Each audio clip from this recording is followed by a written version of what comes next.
Thanks for tuning in. I'm actually back in the States right now. I thought that I would do this video because this is a question that I get asked a lot. And that's basically just how I learned Italian, if I know Italian, because not everybody that moves abroad knows the language of the country that they're staying in.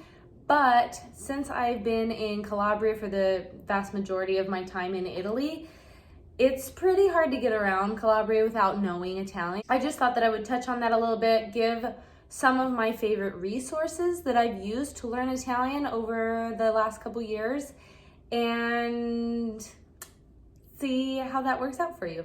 So the first one, and I think that this is a really common one that people go to, especially if I know for myself, when I've been sort of uncommitted to learning a language, I play around in Duolingo a little bit just because it's free and I'm cheap. Duolingo, it's not my favorite resource for learning languages.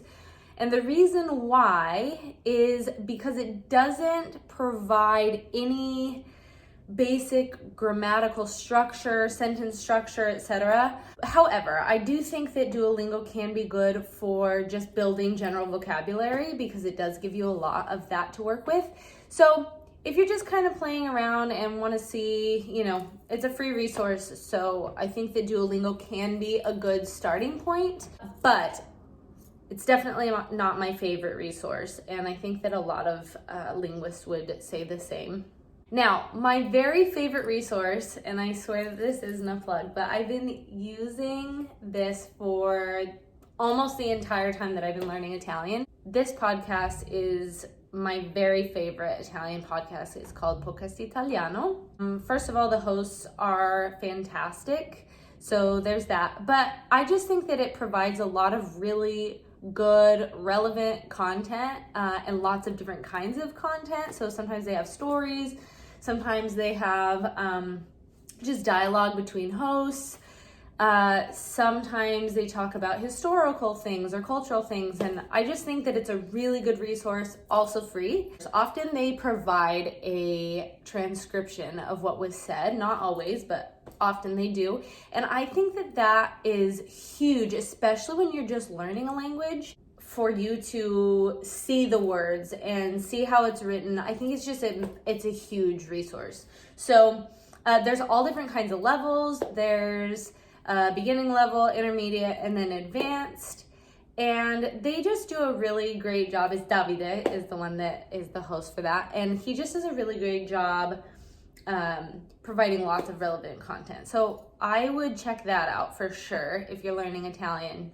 Something that I hear a lot, and I disagree with vastly on this, is people when they listen to audio especially, or video even, they're like, well, I don't understand what's going on. This is something that I think as you learn language, you have to rewire in your brain. If you think about children when they're learning language, even their first language, think about the progression of that. Children don't actually really speak that much. I mean, they might start saying a couple words or basic phrases and that sort of thing within their first year, but I mean, they really don't start saying fluid sentences or phrases even until about 2 years in. So from the time they're born until 2, really, they're just listening. And this is a massive part of the process that I think when we're learning a language as adults, we tend to cut that out. And I think that's a huge mistake. When you're learning a language, you just need to hear an awful lot of the language. It gives your brain the opportunity to hear the language, especially if it's among native speakers. It gives your brain the opportunity to sort of absorb that information, even if you're not consciously understanding what's going on. Your brain is taking in some of that content.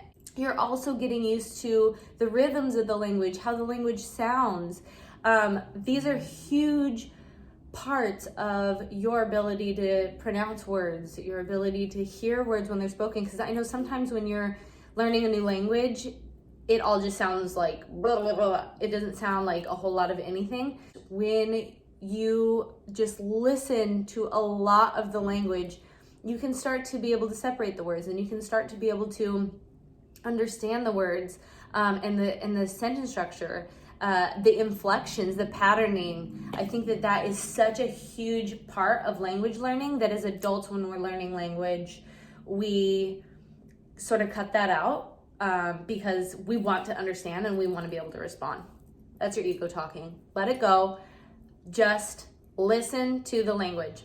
Another thing I do is just put on like Italian political radio, Rai Uno or something like that, and just let it play as I'm getting ready, as I'm doing my makeup or hair or whatever.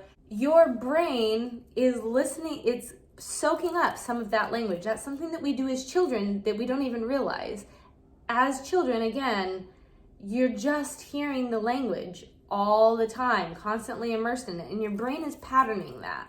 I gotta find a resource to back my statements up on that. But I really do believe that that's a massive part of language learning as adults that we skip because we're like, well, we don't understand. I don't understand. I can't make out anything. It doesn't matter. It doesn't matter. I swear to you that is a huge part of the reason why I've had success in learning languages, because I just listen to a ton of the language.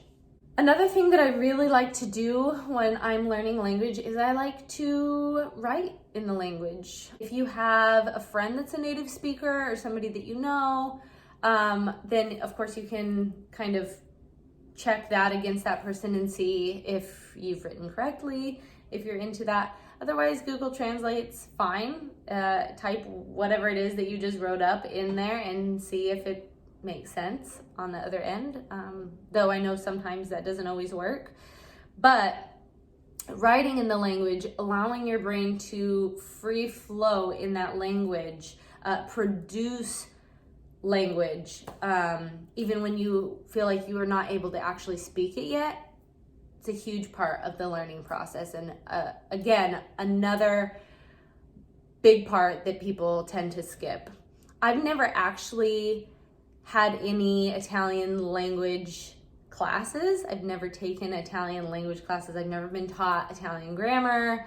That's just something that I learned on my own. And there's actually a book that's an Italian grammar book that I bought. I think it's an excellent resource, something that I've had for years. And so I would highly encourage you to, if you don't even get that book, that you just buy a grammar book. I don't believe that perfecting grammar structure is that important, especially in the beginning. I think that sometimes we want to be able to be perfect, and you're going to make mistakes. You're going to make mistakes in the language. That's just part of the language process. And actually, again, going back to childhood, that's something that happens a lot when we're children. We screw up and we get corrected, right? When you're in school, you screw up and you get corrected. Of course, as adults, we're like, we don't want anybody to do that. But learning a language is a very humbling experience in the first place. And I just think that when you remove your insecurities surrounding learning language, when you approach it without all these barriers to yourself, you're going to have much more success. When I was learning Spanish, I was petrified to actually speak Spanish. I would only speak Spanish to people that didn't speak any English, just because I wanted that to be our only mode of communication, so that basically so that they couldn't make fun of me, right? Because I was communicating in their language. But that is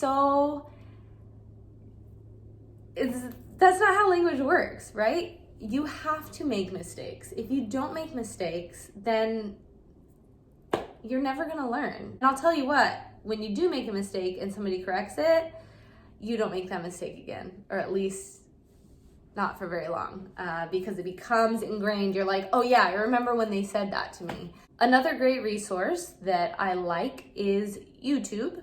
It's a visual resource, so for people that tend to do better with visual content, I think that YouTube's huge for that. There's tons of stuff out there, especially for learning Italian. YouTube, listening to podcasts, reading in the language, writing in the language, producing something in the language and then checking yourself on that and kind of seeing where you're at is absolutely huge. Like I said, learning languages is a very humbling experience, and especially for those of us that want to be perfect and feel like we're good communicators. We want to be able to communicate in another language, and that's just kind of part of the deal.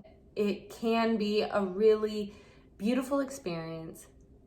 It can also be really exciting. I know when I listened to some episodes of certain podcasts before, and then I've re-listened to them, I'm like, wow, I understand so much more now, and it's only been a couple months, you know? One other thing for specifically Calabria is they don't speak a lot of straight up Italian in Calabria. Actually, I don't know that I've ever heard amongst the native speakers there anybody just use up straight up Italian unless they were talking to other Italians that weren't from Calabria. The Calabrian dialect is such a huge part of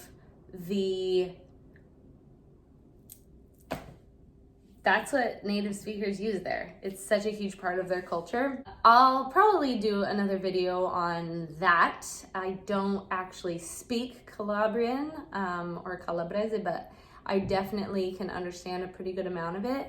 And I'm able to communicate, at least if I'm able to speak Italian, they can respond to me in Calabrian. And for the most part, I can dialogue. That being said, in Calabria, it can be tricky to practice your Italian just because there's so much of the dialect that's part of Italian language in that particular region. So it's been a challenge to learn just straight up standard Italian, if there is such a thing. It's been such a trip, I have to say, versus learning Spanish, where I feel like my learning experience was much more streamlined. Italian has been more of a challenge, but I think that it's also been more fun as a learning experience for me. I hope that these resources are helpful to you. If you have any other suggestions, leave them below, and I'll put all the links in the description box below. Thanks.